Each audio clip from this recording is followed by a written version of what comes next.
So I am very, very pleased that I am once again able to say that I am a candidate for the presidency in the Republican Party primary. I take a strict constitutional position, and the government has very little authority to get involved in our economic or our personal lives. And so that excludes the federal government from being involved if and when we become strict constitutionalists. The federal government shouldn't be involved. But that does not prohibit the states from doing some of the things that they do. Even though we might disagree with it at the national level, under the national law and the Constitution, states have more prerogatives and more choices. But if we looked at education as an example, the Constitution gives no authority for the federal government to run our educational systems, and they shouldn't be doing it. It should be a state matter.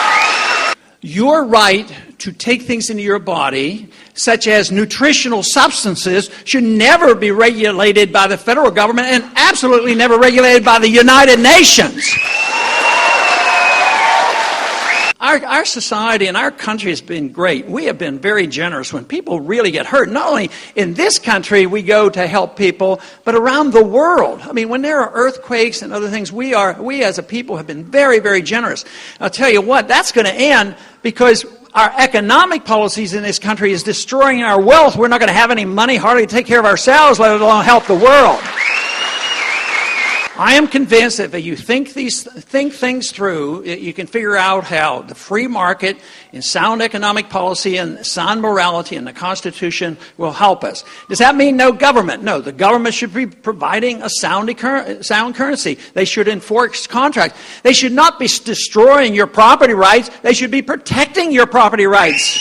And obviously, one of the most important property rights that we should always defend is the right to own a weapon to defend ourselves.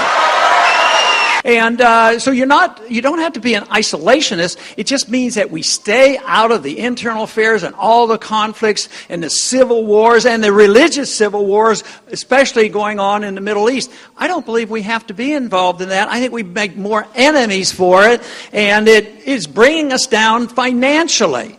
And therefore, we need to reassess it and have a new foreign policy.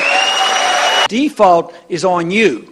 Because the default is they're going to print the money, the national debt will probably be raised, they're going to continue to print the money, which means that they're going to devalue your dollar, and they're defaulting on you. Because if you have a savings account or a treasury bill, if you have $1,000 in it this year, and right now prices are going up closer to 10% a year, so in 1 year you could lose $100 out of $1,000. And when it gets going, it's going to be a lot worse than that. That is a default, but they don't count it that way. They don't count it that way. That is just price adjustment. Matter of fact, it's a deliberate policy of the Federal Reserve to depreciate the currency. That's what their business is. That is why our dollar since 1913 has lost 98% of its value. That's dishonest, it's immoral, it's unconstitutional, and the reason why we ought to get rid of the Federal Reserve.